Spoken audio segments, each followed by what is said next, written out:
Hey guys, welcome back to another video. In today's video, I'm here by our 1952 John Deere B, and we're getting ready to take it out to get the primer on it.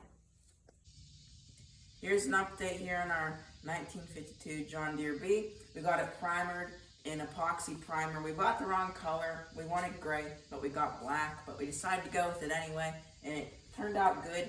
We did some wet sanding here on the sheet metal parts, as you can see, on both sides and on there.